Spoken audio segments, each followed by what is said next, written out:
So who knows what we're doing this afternoon? Has anybody got any idea? You're asking us questions about what we think about what the adults think. That is exactly right, I think. It sounds a bit complicated.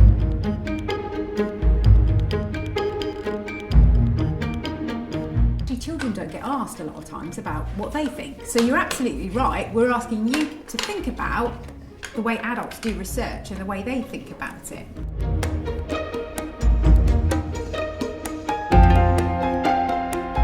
First of all, have any of you been involved in research before? Dr. Grace Spencer from the University of Nottingham is leading workshops with students in 3 schools. Today we're going to look at a piece of health research that we've made up for the purposes of this project. Grace is to show them 2 films. One introduces a research study about treatment for asthma in childhood. The other is an adult research ethics committee discussing the planned research. The study and the Research Ethics Committee were devised in order to stimulate debate. Both are fictional. So if I said to you, what are ethics? What do you think ethics are about? What's right or wrong in a situation? Yeah, absolutely. Isn't it a place? The only way is ethics, eh? Children and young people rarely get to express their views about the medical research they take part in. So you're absolutely right. Ethics is about kind of... By talking to young people, the aim is to learn from them and to find out what they think about ethics in clinical research.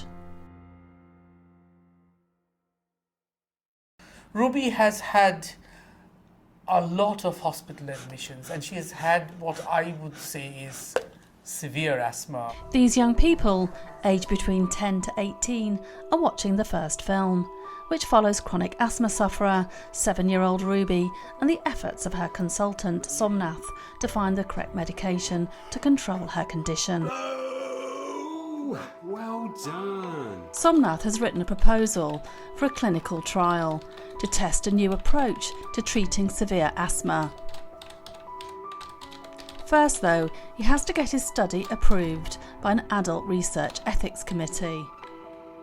There's usually a big group of people, a bit like this. They get given all this paperwork about a study. Our students have been given the information that Somnath has written for his application. You're going to be like a research ethics committee. They've been asked to review his study design and the information and consent forms that he intends to give to young people and their parents. What appears to be crucially important is the relationship between the researchers and young people. The researchers need to think about the children in this situation because it could really affect these children's benefits and their future. Just like the Adult Ethics Committee, the young people say a personal touch is needed. They just need to make sure that they consider all the young people's feelings, what they might be thinking, and also make sure that they just take a lot of things into account. They should work really closely with the doctors so that they know the children more and they have a close relationship. I think it's really important that the study is as personal as it can be, like with a personal connection between the researcher and the participants. The information sheets are scrutinised not just to see if they clearly explain the health risks and day-to-day commitments, but that it gives a bigger picture. They should be told, first of all, what could go wrong, and if they're still willing to do it, they should be able to do it. If they know that might be painful and they still want to go through with it, then I don't really see anything wrong with that. But if they just told, we're going to do some research on you, this is what we're going to do, but don't say anything which it could go wrong, then that's bad. In the consent form they don't really explain properly kind of how they're going to test the outcomes of it, and sometimes young people don't know exactly what all these tests are called, and they've used the proper healthcare names for them, but it needs to be something that's properly explained and kind of how often they're going to have to do that. Most of the young people agree the information provided needs to be accessible and appealing for young people. How would you like to be told then what's it about? How would you like to know? Maybe shown something that explains it, so people show you a video or clip. Yeah. That could explain it. Obviously, if there's a lot of children who could be taking part, it'd be quicker for them to get the information. Like GP could just literally give them a DVD or a website to go look at it. I think there should be both a sheet, an information sheet, and video. Some of the language is particularly on this sheet. Lots of children would go straight over their heads. They'd need a conversation with the doctor of what it's about.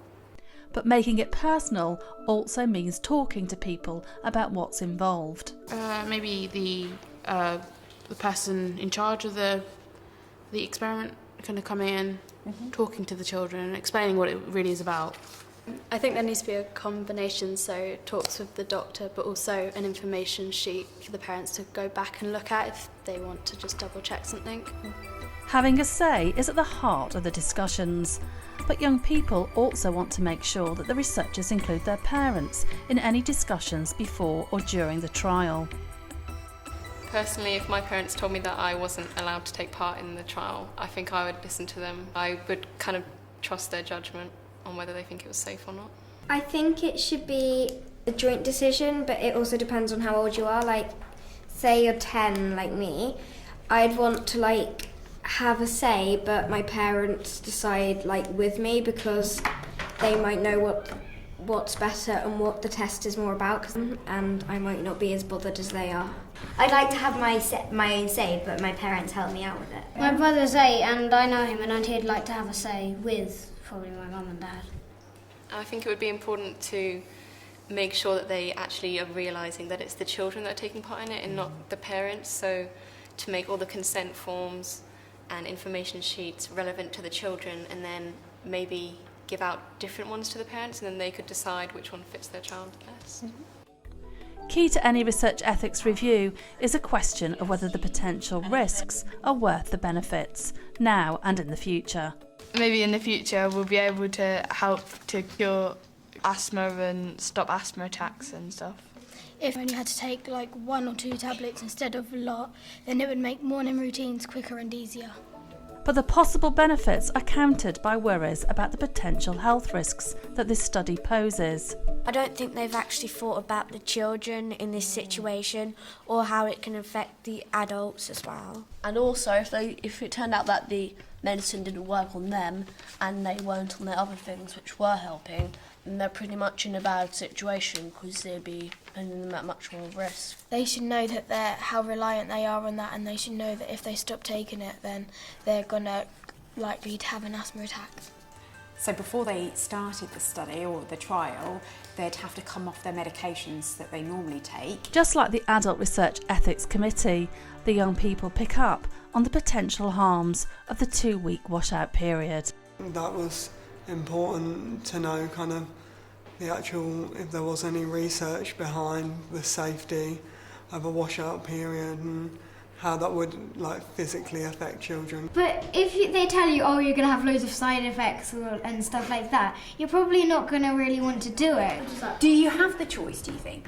Yeah, you kind of do. You should. He said that you would have to leave the child without medication for 2 weeks, and if and he's only testing people with serious asthma, and if you have serious asthma 2 weeks, you could have an asthma attack in 2 weeks if you didn't have any medication at all. Yeah.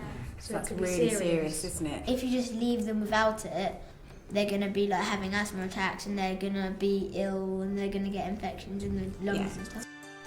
Concerns about side effects were raised by the young people and the Adult Research Ethics Committee.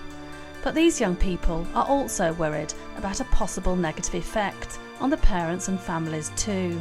When they think about the impact on the family as well, what they're doing. It could lead to dangerous outcomes that like the parents may not know how to handle. So like if they was just ill in the night and they didn't know how to handle it, then they would have to go to the hospital. The doctors should tell the children what it's all about and what could be the possible effects to it, and definitely tell the adults, the parents, what might be going through, what will happen. And also if anything could go wrong, how they could deal with it as well. From physical dangers, the students move on to looking at how the drug trial could interfere with the day-to-day quality of family life. I think it's important to consider not only like the health effect, but actually the effect on like the child's day-to-day life and how that will physically affect them and how many times they'd have to go up to hospital. It's kind of taking away your freedom, because if you have to like always do tests like every week or something, you won't have much time to do what you actually want to in your normal life. The test can make you really exhausted and all the stuff they do on you, so you could get back home or do something and be really exhausted, so you wouldn't be able to do as much things, just kind of sleep all the time. Now, what this doctor is planning to do in this study is to get you all to complete a questionnaire, okay, online. Could be quite invasive. They have to continually answer questions about their life. It would seem that children and young people are no different to adults when it comes to safeguarding their personal information. Of paramount concern is how the researchers intend to use the personal data they gather during the trial. Have you all done online questionnaires before? Yeah. So you kind of know what that would be like if you were to do that. They're too personal though. Are they? When they're asking you your postcode, it's so obvious it's not anonymous. Me and my sister go to the school, and if we both did the questionnaire, we both live in the same house, so they can't actually tell who is who. I might want to know who's going to be looking at all of this, because it might be like, say, universities, or it could be like just people you know, and that might affect whether you want to do it or not. The students are worried about the sort of information they will be expected to divulge.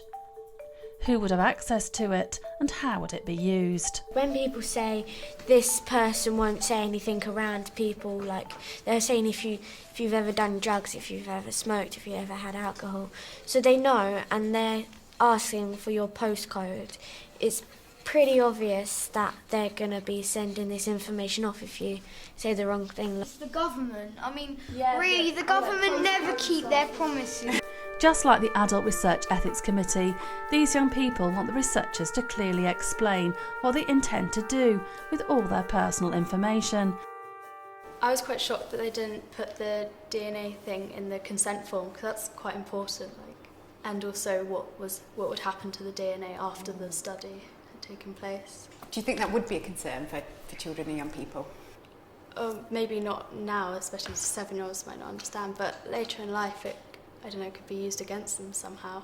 This information could go anywhere. It could go to people that are going to make something out of it. It could go to people that are going to do something bad with it. It could go to good causes and stuff. Like, you know what it's about, but you don't know like how it's going to be used. What happens when a drug trial is over? After committing to a year of being tested and closely monitored, these young people want to know what happens next. Lovely. Thank you. It wouldn't be good if they were doing it for like no reason at all, but like it's good if you know what's actually happening, like to the results and like why they're doing it. I think for me it's kind of, they have to make sure that they consider what happens once they've finished their study, and make sure that the drugs that they're giving or the treatments they're giving are sustainable, and because you don't want to give them a drug that makes them feel loads better and then just suddenly pull it from beneath them. Should young people be rewarded for taking part in clinical research? Or if others may benefit in the future, is that enough of a reason? This study proposed to give young people a £20 gift voucher. It's kind of a bit of a bribe that maybe the children might be, I don't know, they could be swayed into thinking one certain thing if they were getting a treat out of it. If they don't really want to do it, and then, oh yeah, you get like loads of stuff afterwards, and it's kind of bribing them to do it. So if I was 7 or 8, I'd probably want to do it for an Amazon voucher, but like, now that I'm older, I'd probably be like, is it really worth it? Don't you worry, you would realise it's £20 not enough. But rewards aren't everything for all of these young people. If they were going to give a reward, it should be like a day out with the family or something that they know the children would enjoy as well. I don't think you should get money at all. It's helping other children, like for finding different cures, and like you don't have to get paid to be a nice person, do you? Yeah, but you are risking your life. It's like Yeah, but you get to choose if you want to do that, and you don't get paid for being a good person. I think that people should do it out of the goodness of their hearts rather than for the money, because that means like if they're risking their lives, it's like to help everyone in the future rather than just helping themselves. So it's like be much more selfless, and like if you don't want to do it, that's fine too, because you don't want to die. But like if you do it, it's doing it out of the goodness of your heart. In my opinion, I actually think, yeah, I'd do it if I had asthma.